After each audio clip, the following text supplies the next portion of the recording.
Assalamualaikum warahmatullahi wabarakatuh. Kami adalah mahasiswa Institut Pertanian Bogor. Video ini menjelaskan tentang pembahasan Understanding How the Banking System Works pada mata kuliah Inovasi Model Bisnis dengan dosen pengampu Bapak Muhammad Bahtiar, STPMM.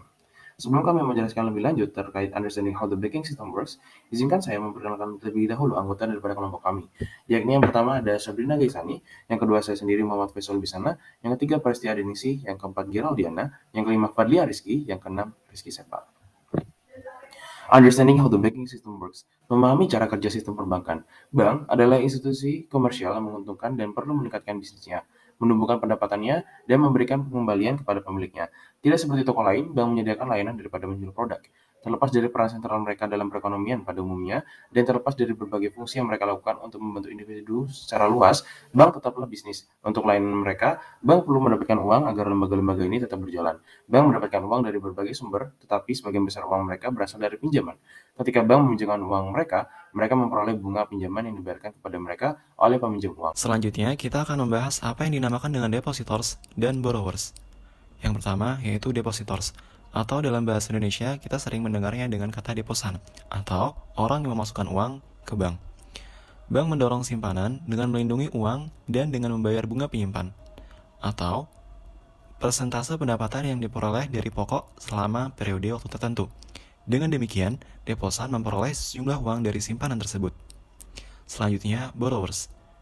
Dengan menggunakan akumulasi dana dari banyak deposan, bank memberikan pinjaman kepada pelanggan yang dianggapnya mungkin untuk dilunasi. Ketika bank meminjamkan uang, mereka menggunakannya. Uang yang dipinjam orang tersebut digunakan kembali untuk membeli produk atau jasa, memproduksi barang, dan bahkan memulai bisnis. Dengan cara ini, uang yang dipinjamkan bank berfungsi untuk menjaga perekonomian tetap berjalan dan tidak hanya mengendap di bank saja. Kemudian, bank membebankan lebih banyak bunga atas uang yang dipinjamkannya daripada membayar deposan. Jadi, ketika uang itu dilunasi, lebih banyak yang masuk daripada yang keluar. Interest rate merupakan perbedaan antara apa yang dibayarkan bank dalam bunga dan apa yang diterimanya dalam bunga adalah pendapatan bunga bersih atau spread. Spread bukanlah keuntungan murni, melainkan pendapatan atau pendapatan tetapi biaya belum dipertimbangkan. Kemudian banking cost. Biaya tersebut antara lain menjaga keamanan uang Anda, biaya personel, biaya perawatan gedung, dan lain sebagainya. Ada pula laba atau pendapatan bersih adalah sisa pendapatan yang didapatkan setelah dikurangi oleh biaya. Selanjutnya kita akan beralih pada other income source. Bank memiliki sumber pendapatan tambahan, di antaranya yaitu bunga kartu kredit, biaya sewa berangkas, pemeliharaan rekening giro, pembayaran tagihan online, dan transaksi ATM. Biaya layanan ini memberikan pendapatan yang cukup besar bagi bank. Selanjutnya ada investment. Mereka berinvestasi di pasar saham dan beberapa jenis sekuritas dan obligasi pemerintah.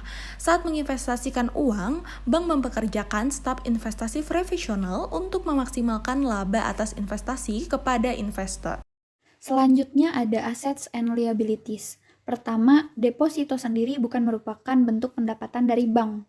Dan jika deposan secara bersamaan menginginkan semua uang mereka dari semua rekening mereka, bank akan berada dalam masalah. Yang kedua, aset adalah sesuatu yang berharga. Dalam istilah keuangan, itu biasanya berarti uang. Aset liquid adalah segala sesuatu yang dapat dengan mudah dipertukarkan seperti uang tunai. Yang ketiga ada kewajiban dalam istilah keuangan adalah kewajiban tunai. Jika Anda meminjam $5 dari seorang teman untuk makan siang, Anda memiliki kewajiban $5 dan teman Anda memiliki aset $5. Likuiditas aset bergantung pada seberapa cepat Anda setuju untuk membayar kembali jumlah tersebut dan seberapa andal Anda. Yang keempat, ada bagi bank, simpanan adalah kewajiban. Deposan memiliki hak untuk meminta dana mereka dan bank harus membayarnya.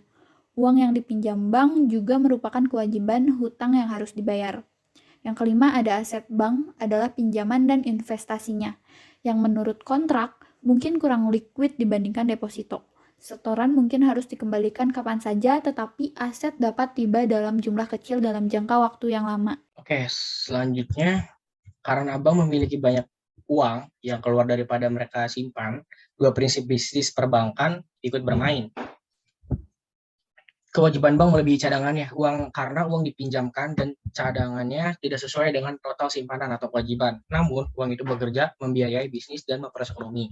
Kewajiban bank lebih likuid daripada asetnya. Bank harus memberikan uang kepada deposan jika mereka memintanya. Aset bank bagaimanapun mungkin kurang liquid karena terikat dalam pinjaman jangka panjang, sehingga bank tidak bisa mendapatkannya dengan cepat. Jika banyak deposan membutuhkan uang, mereka sekaligus, bank harus mengingkari janjinya kepada deposan atau membayar sampai cadangannya habis. Jika bank gagal, deposan yang belum dibayar akan kehilangan uang mereka. Kewajiban bank lebih liquid daripada asetnya. Kondisi yang berubah dengan cepat, faktor kompleks, ekonomi global 24 jam sehari, dan saling ketergantungan keuangan antara negara mengatur iklim perbankan.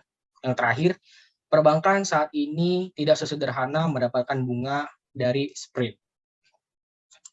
Mungkin sekian presentasi dari kelompok kami. Jika ada kekurangan, mohon dimaafkan.